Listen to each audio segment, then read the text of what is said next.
नमस्कार, जोहार। चलिए जानते हैं झारखंड की ताजा खबरों को। लेकिन उससे पहले अगर आपने अभी तक इस चैनल को सब्सक्राइब नहीं किया तो सब्सक्राइब कर लें, जिससे कि आपको झारखंड की ताजा खबर रोजाना मिलती रहे।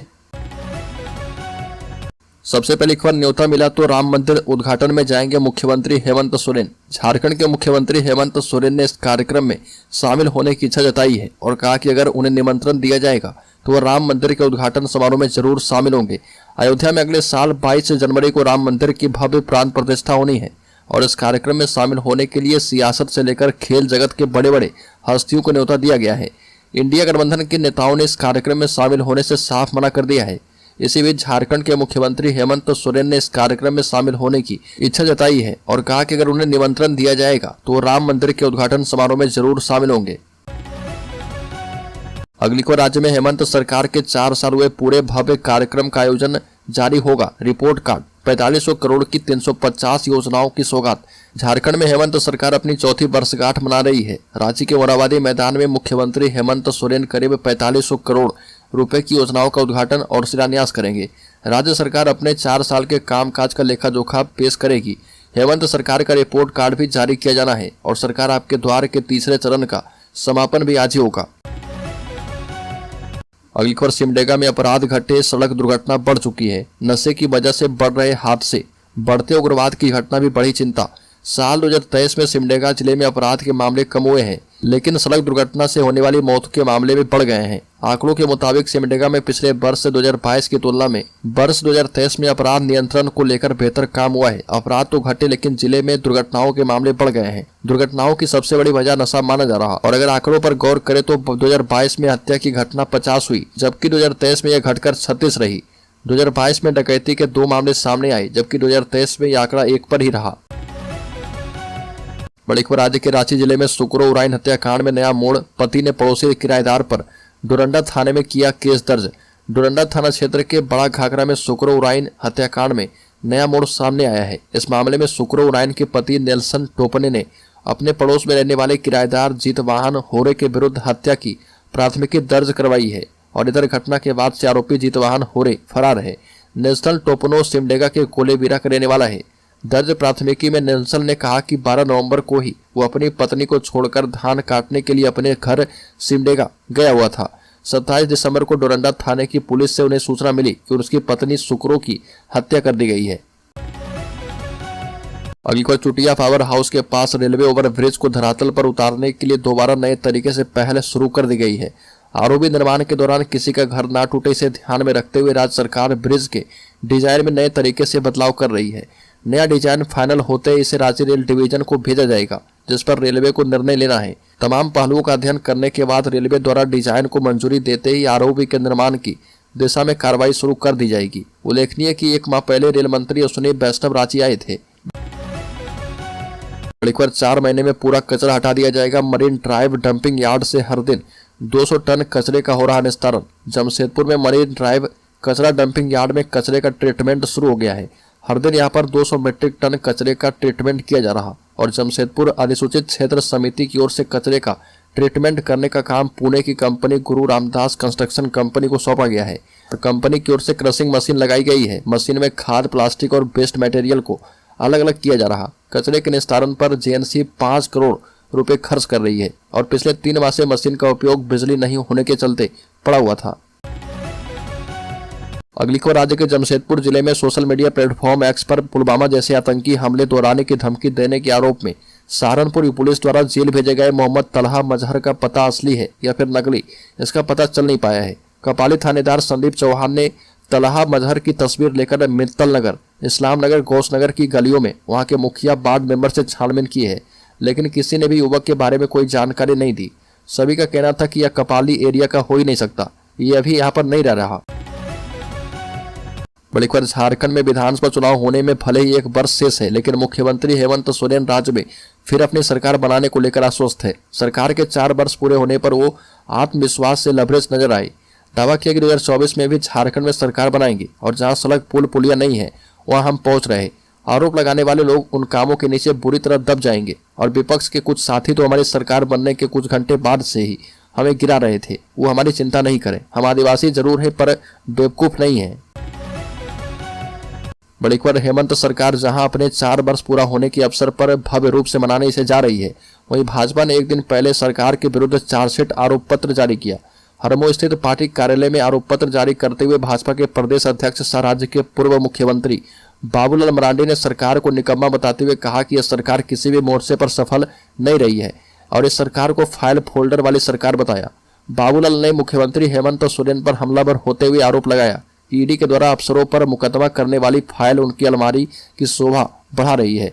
चार्जशीट के पहले पेज पर नोटों का बंडल और कांग्रेस सांसद धीरज साहू के यहाँ पैसे की बरामदगी के दौरान प्रधानमंत्री मोदी के ट्वीट का उल्लेख किया गया है। अगली खबर, पारा शिक्षकों ने घेरा मुख्यमंत्री आवास, सरकार के साथ विफल रही बातचीत। बता दें कि झारखंड के सहायक अध्यापकों ने मुख्यमंत्री आवास का घेराव करना शुरू कर दिया है। वेतनमान सहित अन्य मांग को लेकर झारखंड सहायक अध्यापक संघर्ष मोर्चा के बैनर तले घेरा डालो डेरा डालो कार्यक्रम के तहत सहायक अध्यापकों का अनिश्चितकालीन मुख्यमंत्री आवास घेराव राजभवन के समक्ष शुरू हुआ। पारा शिक्षकों के साथ सरकार के प्रतिनिधिमंडल की वार्ता भी हुई, लेकिन विफल रही। पारा शिक्षक धरना पर बैठे रहे। बड़ी खबर, जमशेदपुर जिले में मैट्रिक के 72 जबकि इंटर के 32 परीक्षा केंद्र बनाने के प्रस्ताव। झारखंड एकेडमिक काउंसिल की ओर से मैट्रिक और इंटर की परीक्षा 6 फरवरी 2024 से शुरू होगी। मैट्रिक एवं इंटर दोनों की परीक्षा 26 फरवरी तक चलेगी। इस परीक्षा के लिए पूर्वी सिंहभूम जिले में जिला प्रशासन ने सारी तैयारियां कर ली है और इस परीक्षा में इस बार जिले के कुल 45,896 परीक्षार्थी शामिल होंगे। पूर्वी सिंहभूम जिले में मैट्रिक की परीक्षा के लिए कुल 72 परीक्षा केंद्र जबकि इंटर की परीक्षा के लिए 32 परीक्षा केंद्र बनाए गए हैं। परीक्षा जो है 2 पालियों में होगी और मैट्रिक की पहली और इंटर की परीक्षा दूसरी पाली में की जाएगी। अगली खबर, ईडी के द्वारा 6 वर्ष समन जारी होने पर बोले मुख्यमंत्री हेमंत सोरेन। हेमंत सोरेन ने कहा कि यह पूछे जाने पर कि क्या उनकी पार्टी फिर से एनडीए का हिस्सा बनेगी। इस पर झारखंड के मुख्यमंत्री हेमंत सोरेन ने कहा कि अगर इसी तरह और इस व्यवहार से राजनीति की जाएगी तो वो खून खराबा भी कर सकते हैं। मुख्यमंत्री हेमंत सोरेन ने इस सवाल के जवाब में कहा कि 6 वर्ष समन जारी होने के बाद भी क्यों नहीं पेश हुए। इस पर कहा कि मैं भगोड़ा नहीं हूँ। साथ ही पूछा कि क्या मैंने विदेश में शरण ले रखी है, अगर नहीं तो सभी को कानून के हिसाब से काम करना चाहिए। ईडी भी कानून से ऊपर नहीं है। मुख्यमंत्री हेमंत सोरेन ने राज्य में झारखंड मुक्ति मोर्चा के नेतृत्व वाली सरकार के 4 साल पूरे होने पर सभी को निमंत्रण दिया है। बड़ी खबर, राज्य के शिक्षकेतर कर्मचारी की सेवानिवृत्ति उम्र सीमा 62 करने पर कमेटी जल्द से जल्द निर्णय ले। झारखंड हाईकोर्ट ने राज्य के विश्वविद्यालय एवं अंगीभूत महाविद्यालय के शिक्षकेतर कर्मचारी की सेवानिवृत्ति उम्र सीमा 60 से बढ़ाकर 62 साल करने से जुड़े मामले में एक महत्वपूर्ण आदेश दिया है और कोर्ट ने मनोज कुमार एवं अन्य की ओर से दायर रिट याचिका पर सुनवाई करते हुए उच्च एवं तकनीकी शिक्षा विभाग के द्वारा गठित 10 सदस्यीय कमेटी को राज्य के विश्वविद्यालय एवं अंगीभूत महाविद्यालय के शिक्षकेतर कर्मचारी की सेवानिवृत्ति की उम्र सीमा 60 से 62 साल करने पर जल्द निर्णय लेने का आदेश दिया है। और कोर्ट ने यह भी कहा कि चूंकि राज्य सरकार ने विश्वविद्यालय एवं अंगीभूत महाविद्यालय के शिक्षकेतर कर्मचारी की सेवानिवृत्ति की उम्र सीमा 60 से 62 साल करने को लेकर उच्च स्तरीय कमेटी बनाए जाने की जानकारी हाईकोर्ट को दे दी है। अगली खबर, पहली बार 5 आईएएस अधिकारी के हाथों में होगी झारखंड के जिले की कमान। बता दें कि पश्चिमी सिंहभूम जिले में पहली बार भारतीय प्रशासनिक सेवा के 5 अधिकारी विभिन्न पदों पर तैनात किए गए हैं। उपायुक्त अनन्य मित्तल के साथ डीडीसी संदीप कुमार मीना, सदर अनुमंडल पदाधिकारी अनिमेश रंजन, प्रशिक्षु आईएएस श्रुति राजलक्ष्मी और चक्रधरपुर अनुमंडल पदाधिकारी रीना हांसदा भी भारतीय प्रशासनिक सेवा के अधिकारी हैं और राज्य मुख्यालय से सुदूरवर्ती क्षेत्र में बसे पश्चिमी सिंहभूम में इन भारतीय प्रशासनिक अधिकारी से उम्मीद भी काफी लोगों की लगी है। उपायुक्त अनन्य मित्तल की पहचान एक मिलनसार, सुलझे एवं बेहतर प्रशासनिक अधिकारी के रूप में होती है।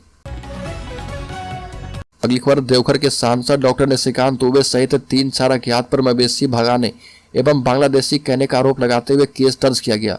देवघर के मोहनपुर थाना क्षेत्र के देवघर गोटा मुख्य पथ पर घाघरा मोड़ के पास 26 दिसंबर को दर्जनों गाय लेकर जा रहे 2 व्यक्ति को सांसद के अंगरक्षकों ने पुलिस को सौंप दिया था और पुलिस दोनों को पूछताछ के लिए थाने ले आई थी।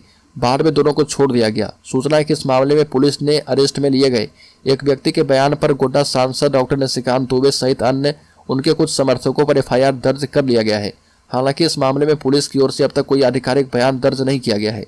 सूत्रों के मुताबिक इनमें से बलथर गांव के एक व्यक्ति ने पुलिस को दिए आवेदन में कहा कि वह मोहनपुर हाट से मवेशी खरीद कर जा रहा था। तभी वहां से गुजर रहे सांसद निशिकांत दुबे ने अपनी गाड़ी रोकी और 3-4 व्यक्ति के साथ उतरकर मवेशी को भगा दिए। बड़ीकर बाबूलाल मरांडी की वजह से रांची जेल अधीक्षक का किया गया ट्रांसफर। रांची जेल के अधीक्षक बेसरा निशांत रॉबर्ट को पद से हटा दिया गया है। राज्य सरकार के गृह कारा एवं आपदा प्रबंधन विभाग ने अधिसूचना जारी करके बेसरा निशांत रॉबर्ट को अब कारा प्रशिक्षण संस्थान हजारीबाग के प्रचारक के पद पर पदस्थापित किया है। ईडी के रडार पर आने के बाद 22 नवंबर को तत्कालीन जेल अधीक्षक हामिद अख्तर को हटाया गया था। उनकी जगह उसी दिन बेसरा निशांत रॉबर्ट को पदस्थापित किया गया था और एक माह 1 हफ्ते के बाद ही बेसरा का तबादला कर दिया गया। रांची जेल में हाई प्रोफाइल कैदियों पर सख्ती को लेकर बाबूलाल मरांडी ने रांची जेल के अधीक्षक बेसरा निशांत रॉबर्ट की तारीफ की थी, लेकिन तारीफ के 2 दिन के बाद ही उनका ट्रांसफर कर दिया गया है। राज्य के बोकारो जिले में जरीडी थाना क्षेत्र के पुराना पोस्ट ऑफिस रोड निवासी मोबाइल शोरूम के मालिक व्यवसायी विष्णु कुमार जायसवाल से धनबाद की गैंगस्टर प्रिंस खान ने 20 लाख रुपए रंगदारी मांगी, वरना गोली खाने के लिए तैयार रहने को कहा है। गैंगस्टर से जान से मारने की धमकी मिलने पर व्यवसायी के परिवार में भय का माहौल है। इसको लेकर व्यवसायी विष्णु के बड़े भाई कांग्रेस नेता सुंदरम कुमार जायसवाल ने जरीडी थाना में आवेदन देकर कार्रवाई एवं सुरक्षा की मांग की है।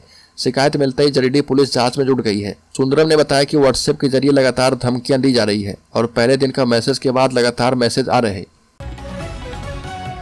अगली खबर लातेहार में सहायक अध्यापकों ने वेतनमान देने की मांग की। सहायक शिक्षक संघर्ष मोर्चा के जिलाध्यक्ष अतुल कुमार एवं महासचिव अनूप कुमार के नेतृत्व में सहायक शिक्षकों ने मुख्यमंत्री को संबोधित ज्ञापन सौंपा और ज्ञापन में सहायक अध्यापकों को वेतनमान एवं राज्य कर्मी का दर्जा बिहार राज्य के तर्ज पर देने, बिहार राज्य की आकलन सीटेट को टेट के समतुल्य मान्यता देते हुए सभी को वेतनमान ग्रेड पे झारखंड में भी लागू करने और सहायक अध्यापक का सेवाकाल आंगनबाड़ी सेविका एवं सहायिका की तरह 60 वर्ष से बढ़ाकर 65 वर्ष करने, टेट पास सहायक अध्यापकों के लिए सहायक आचार्य शिक्षक नियुक्ति प्रक्रिया को तत्काल प्रभाव से स्थगित करते हुए 20 वर्षों से लगातार कार्य कर रहे सहायक अध्यापकों को सरकारी शिक्षक के पद पर समायोजित करने की मांग की गई।